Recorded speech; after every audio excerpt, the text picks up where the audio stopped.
नमस्कार। आज मैं आप सभी के समक्ष सनातन धर्म के महान रक्षक जगत गुरु आदि शंकराचार्य जी के संबंध में कुछ संक्षिप्त परिचय लेकर उपस्थित हुई हूँ। जगत गुरु आदि शंकराचार्य जी का जन्म 788 ईसा में केरल के मालाबार क्षेत्र के छोटे से गांव कालड़ी नामक स्थान पर नंबूद्री ब्राह्मण शिव गुरु एवं आर्यांबा के यहाँ हुआ था। वह मात्र 32 वर्ष तक ही जीवित रहे।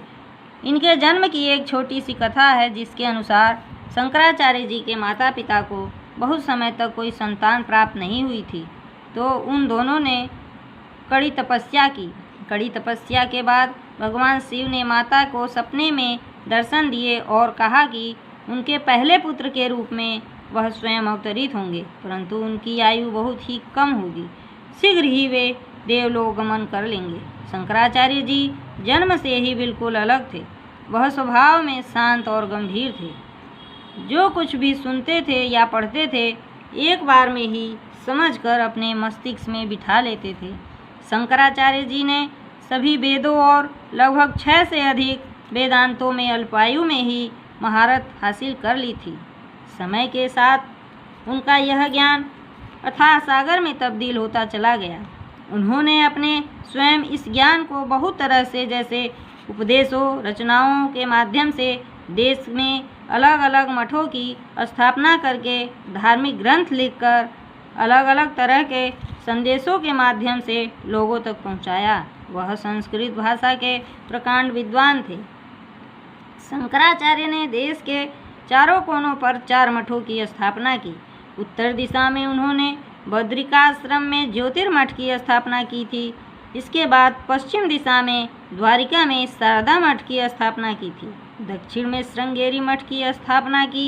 इसके बाद उन्होंने पूर्व दिशा में जगन्नाथपुरी में गोवर्धन मठ की स्थापना की थी। आदि शंकराचार्य जी ने ब्रह्म सूत्रों की बड़ी विशद व रोचक व्याख्या की है। उनके विचारोपदेश आत्मा और परमात्मा पर आधारित हैं, जिसके अनुसार आत्मा और परमात्मा एक ही समय में सगुण और निर्गुण दोनों ही स्वरूपों में रहता है। इन्होंने ईश, केन, कठ, प्रश्न, मुंडक, मांडक्य, ऐतरेय, तैत्तिरीय, बृहदारण्यक और छांदोग्योपनिषद पर भाष्य लिखा। वेदों में लिखे ज्ञान को एकमात्र ईश्वर को संबोधित समझा और उसका प्रचार प्रसार तथा वार्ता पूरे भारतवर्ष में की। उस समय वेदों की समझ के बारे में मतभेद होने पर उत्पन्न चार्वाक, जैन और बौद्ध मतों के शास्त्रार्थों द्वारा खंडित किया और लोगों को सनातन धर्म के बारे में समझाया। भारतीय परंपरा में जगत गुरु आदि शंकराचार्य जी को भगवान शिव का अवतार माना जाता है। शंकराचार्य जी ने सनातन धर्म के प्रचार प्रसार और प्रतिष्ठा के लिए भारत के 4 कोनों तक पहुंचाया। शंकराचार्य जी द्वारा अनमोल वचन, सबसे उत्तम तीर्थ अपना मन है, जो विशेष रूप से शुद्ध किया गया हो। प्रज्वलित दीपक को चमकने के लिए दूसरे दीपक की आवश्यकता नहीं होती।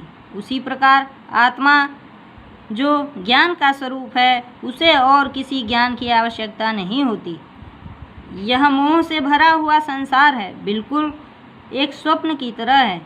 यह तब तक ही होता है जब तक मनुष्य से रहा होता है। जब तक व्यक्ति अज्ञान रूपी निद्रा में सो रहा होता है। सत्य की परिभाषा क्या है? सत्य की इतनी ही परिभाषा है कि जो सदा था, जो सदा है और जो सदा रहेगा। तीर्थ करने के लिए कहीं जाने की ज़रूरत नहीं है। सबसे अच्छा और बड़ा तीर्थ आपका मन है, जिसे विशेष रूप से शुद्ध किया गया हो। शंकराचार्य ने हिंदू धर्म को व्यवस्थित करने का भरपूर प्रयास किया। उन्होंने हिंदुओं की सभी जातियों को इकट्ठा करके 10 नामी संप्रदाय बनाया। इसी के साथ मैं अपनी वाणी को विराम देती हूँ। जय हिंद, जय भारत।